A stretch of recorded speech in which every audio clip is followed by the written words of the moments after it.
कहानी घमंड और बेशर्मी की टक्कर। गांव का नाम था सोनपुर। गांव में सबसे रौबदार घर था शर्मा परिवार का। घर की मालकिन थी कमला देवी, घमंडी, तानाशाह और अपनी बात मनवाने वाली सास। उनका बेटा रमेश शहर में नौकरी करता था। उसकी शादी हुई थी पिंकी से, जो पढ़ी लिखी तो कम थी लेकिन मुंहफट और बेशर्म होने में माहिर।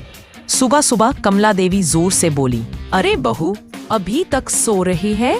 हमारे घर की बहुएं सूरज से पहले उठती हैं। माँ जी, नींद पूरी नहीं होगी तो काम कैसे करूंगी? शरीर भी कोई मशीन है क्या? दोपहर में कमला देवी रसोई में पहुंची। दाल में नमक कम है। तुम्हें कुछ भी बनाना नहीं आता? नमक कम है तो ऊपर से डाल लीजिए। रोज रोज चिल्लाने से स्वाद नहीं बढ़ता। हमारे घर में बहू ऐसे बात नहीं करती और मेरे मायके में कोई किसी को नौकर नहीं समझता। शाम को रमेश घर आया। माँ, थोड़ा समझने की कोशिश कीजिए। रमेश चुप रह गया। अगले दिन पड़ोसन आई। कमला देवी रौब से, हमारी बहू को कोई काम नहीं आता, बस जुबान चलाती है। पिंकी तुरंत बोली, काम आता है माँ जी, बस मैं दिखावा नहीं करती और इज्जत घर की चार दीवारी में ही रखनी चाहिए। कमला देवी ने ऐलान किया, आज से ये बहू अलग बर्तन में खाएगी। इसे घर की बहू नहीं, मेहमान समझो।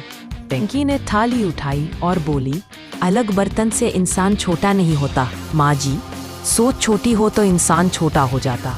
माँ, आप हर रिश्ते में घमंड क्यों लाती हैं?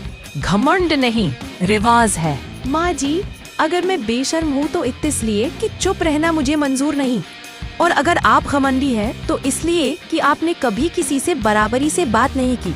कमरा सन्नाटे में डूब गया। अगली सुबह कमला देवी चुप थीं। उन्होंने खुद चाय बनाई और पिंकी के सामने रख दी। कमला देवी धीरे से, शायद हमने भी गलती की। पिंकी ने चाय का कप लिया, और शायद मुझे भी थोड़ा नरम होना चाहिए था। और इस दिन से पूरा परिवार खुशी खुशी रहने लगता है।